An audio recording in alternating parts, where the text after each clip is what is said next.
Saudara, perayaan Imlek ini tentu selalu menjadi hari yang dinanti-nantikan oleh seluruh warga Tionghoa yang merayakannya.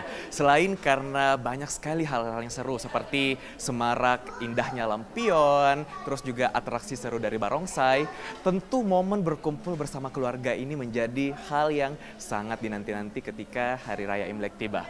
Nah, saya akan mengajak Anda untuk melihat bagaimana sih sebenarnya suasana perayaan Imlek di salah satu rumah warga Tionghoa yang merayakan Imlek. Di sini saya mengunjungi salah satu rumah figur publik di Sulawesi Selatan yang juga merayakan Imlek. Saya akan sapa mereka. Halo, selamat Imlek semua. Kongsi-kongsi.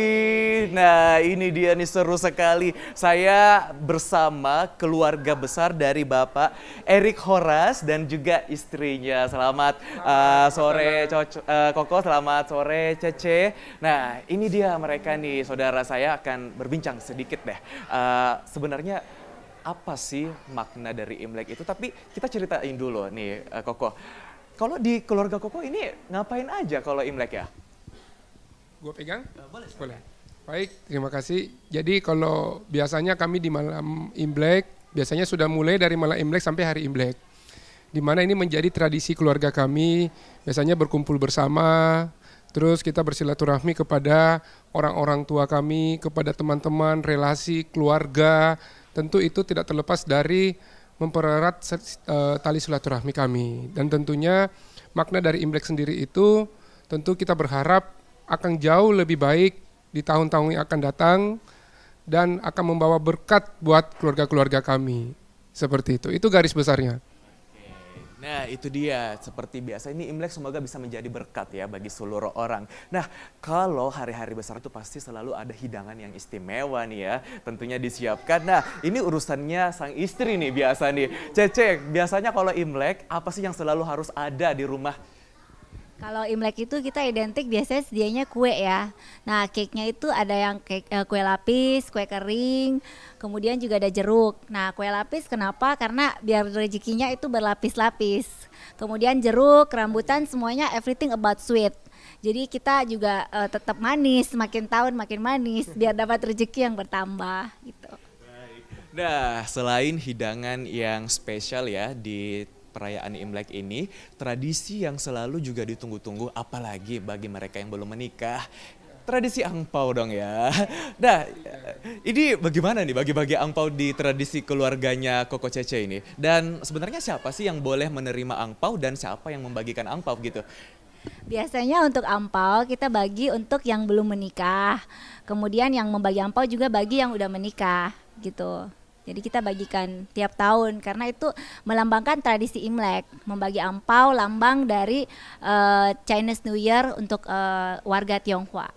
Gitu. Dan mungkin saya tambahkan sedikit, mungkin tujuannya kalau anak-anak kita bagi ke angpau, kita doain ya. Maksudnya secara tidak langsung kita doain anak-anaknya jadi pintar, cepat besar gitu. Pokoknya yang baik-baik deh gitu. Terus pada biasanya juga orang tua kami juga biasa kita memberikan juga ya. Sebagai tanda ucapan terima kasih kami, sebagai anak-anak sudah dibesarkan. Dan tentunya kita lagi yang memberikan kepada orang tua kami. Itu makna dari angpau. Nah, saya setuju nih tadi katanya biar termotivasi belajar lebih giat lagi kalau dapat angpau ya anak-anak pasti suka. Nah, terakhir nih untuk Koko Erik. Tahun Imlek 2570 ini bertepatan nih dengan tahun politik di Indonesia. Saya minta dong pandangannya Koko Erik sebagai salah satu figur publik di Sulawesi Selatan dan harapannya dari tahun Imlek untuk di tahun ini. Nah, kebetulan ini kan Imlek tahun ini kan show-nya itu jatuh di Sio Babi. Yang udah unsurnya adalah unsur babi tanah. Nah, kita berharap banyak sih konon katanya ya peramal-peramal banyak mengatakan bahwa tahun ini lebih baik daripada tahun-tahun sebelumnya. Apalagi yang bergerak di bidang perekonomian industrial. Jadi mungkin sahabat-sahabat yang berbidang di industrial ya mungkin lebih digiatkan lagi itu. Terus kita ketahui bahwa di tahun ini adalah tahun politik bertepatan selisih 2 bulan dengan Imlek. Nah, kami berharap tentunya saya sebagai tokoh politik berharap di mana momen ini kita harus tetap jaga ya semua masyarakat kita lebih kedepankan yaitu kesabaran ya, tendensius lebih diminimalkan lagi, Terus kami juga berharap agar ke depan tidak terlepas dari satu kesatuan bangsa ini tidak bisa terpecah-pecah.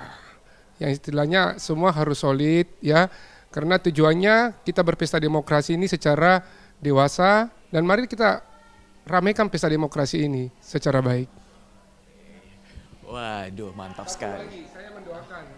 Satu lagi saya lupa, saya mendoakan agar Makassar khususnya Sulawesi Selatan juga ini kita ketahui bahwa akhir-akhir ini kita sering dilanda dengan bencana, ya kami berharap di Sio Babi ini khususnya Indonesia bukan hanya Sulawesi Selatan tetapi seluruh Indonesia kita dilindungi sama Yang Maha Kuasa sehingga bencana-bencana itu tidak terjadi di Indonesia.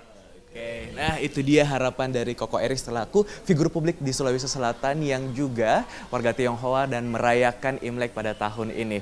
Nah, saya mau ambil satu deh, apa sih yang ada di sini? Ini paling seger nih saya lihat ini. Ini selalu ada, buah jeruk ini selalu ada pasti pas Imlek.